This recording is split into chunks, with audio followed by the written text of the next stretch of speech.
भविष्य था उस दिन भी। प्रणवालय पाहि परिपालय परमेशी कमलालय श्रीदेवी कुरिपिंचवे करुणाम्बुरासी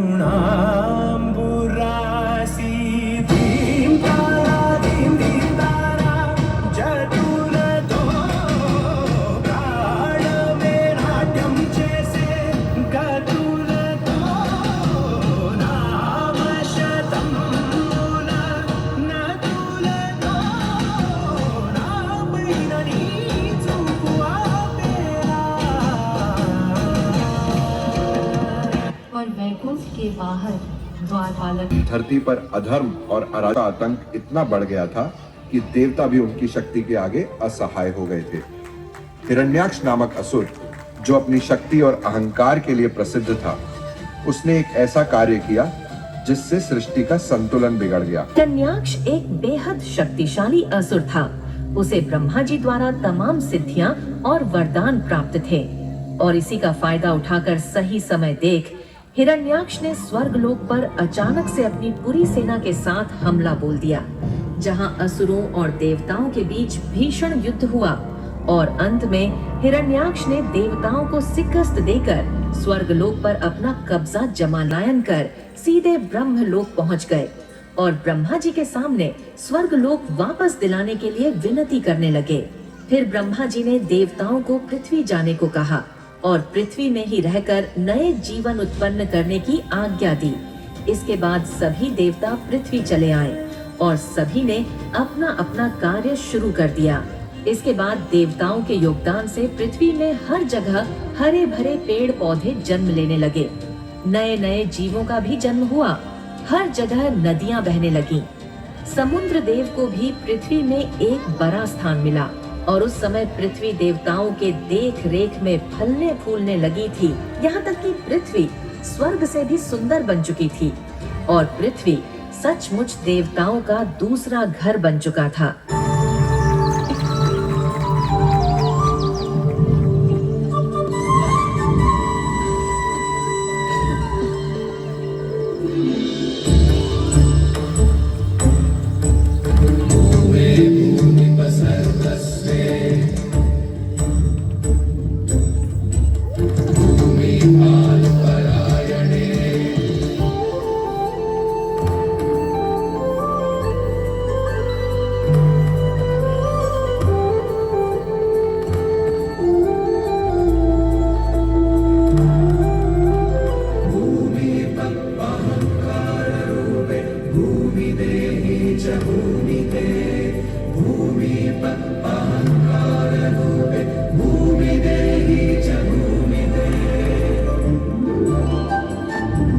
कुछ वर्षों बाद यह ठान लिया कि वो इस बार देवताओं को खत्म करके ही मानेगा। इसके बाद वह पृथ्वी की ओर निकल पड़ा। पृथ्वी के समीप जाकर जब उसने पृथ्वी की सुंदरता देखी, तब उसकी आंखें वहीं फटी की फटी रह गईं। फिर वो गुस्से से लाल हो उठा, और फिर उसने देवताओं को खत्म करने की योजना बनाई। कैसा भयंकर आकार ले लिया इसने। रुक जाओ, अब करो ये हिरण्याक्ष, तो सर्वनाश होगा। सर्वनाश, संपूर्ण सर्वनाश होगा। यही तो चाहता है हिरण्याक्ष। तभी तो होगा भजन पर, यज्ञ पर, और यज्ञ ही नहीं, देवताओं की पुष्टि बनी। तब बलहीन देवता मेरे सामने अपने घुटने टेक देंगे।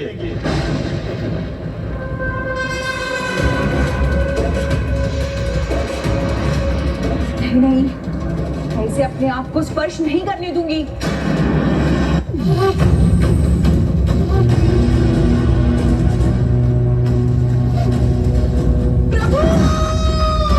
फिर उसने अपने वरदान का इस्तेमाल करके खुद का आकार पृथ्वी से भी सैकड़ों गुना बड़ा कर लिया, और पृथ्वी को अपने हथेली में दबोचकर लगभग 12 अरब प्रकाश वर्ष दूर रसातल के पास यानी कि ब्रह्मांडीय महासागर के पास ले गया, जो कि पृथ्वी के समुद्र की तरह ही पूरे अंतरिक्ष का महासागर है, जिसमें पृथ्वी की तरह अरबों ग्रह समा सकते हैं और जहां डूबने के बाद दोबारा से बाहर आना नामुमकिन है।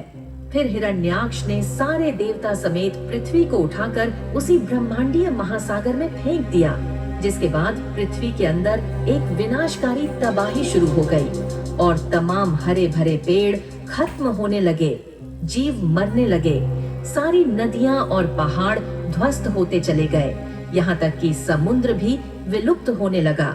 फिर सभी देवताओं ने पृथ्वी के अंदर ही रहकर अपनी अपनी जगह संभाली और पृथ्वी को तबाही से बचाने में जुट गए और कुछ हद तक तबाही को रोकने में सफल भी हुए, पर यह ज्यादा देर तक संभव न था। यह सारा अनर्थ होते हुए ब्रह्मा जी अपने ध्यान में देख रहे थे। फिर उन्होंने समय न गवाते हुए सीधे श्री विष्णु को याद किया और यह सारा अनर्थ श्री विष्णु भी देख रहे थे। फिर श्री विष्णु ब्रह्मा जी का इशारा समझते हुए हिरण्याक्ष के वरदान को भी ध्यान में रखते हुए उन्होंने वराह अवतार लिया और सीधा ब्रह्मा जी के नाक से बाहर निकले। फिर ब्रह्मा जी को अभिवादन कर निकल पड़े पृथ्वी को बचाने की ओर।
फिर वराह जब ब्रह्मांडीय महासागर के समीप पहुँचे तो उन्होंने अपना आकार महाविशालकाय बना लिया और पृथ्वी को बचाने के लिए सीधे ब्रह्मांडीय महासागर में कूद पड़े।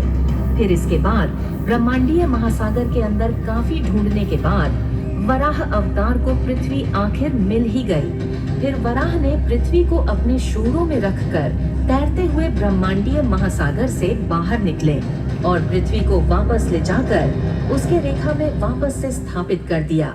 इसके बाद सभी देवता राहत की सांस लेने लग गए और फिर उन्होंने हाथ जोड़ते हुए वराह अवतार को अपना धन्यवाद दिया।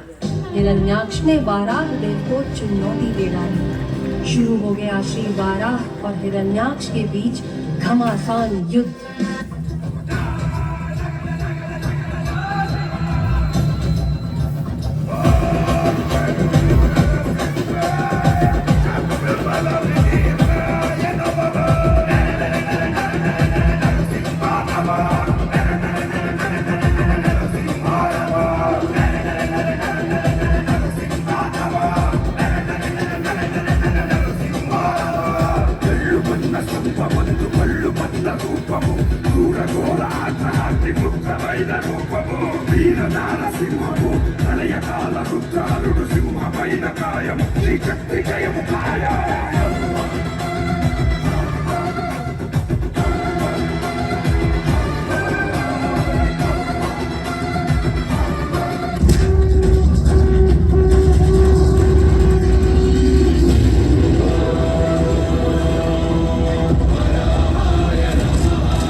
जो ध्यावे फल पावे दुख विनसे मन का स्वामी दुख विनसे मन का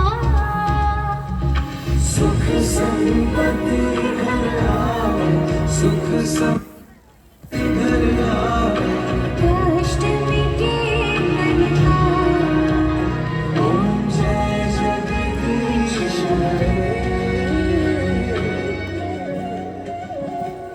मात पिता तुम मेरी शरण गहु मैं किसकी स्वामी शरण गहु मैं किसकी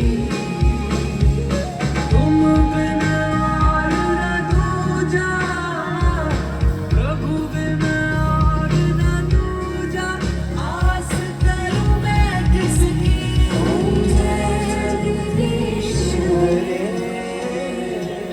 तुम पूर्ण परमात्मा तुम अंतर्यामी स्वामी तुम अंतर्यामी पार ब्रह्म परमेश्वर पार ब्रह्म परमेश्वर तुम सबके स्वामी ओम जय जगदीश हरे तुम करुणा के सागर तुम पालन करता तुम पालन करता मैं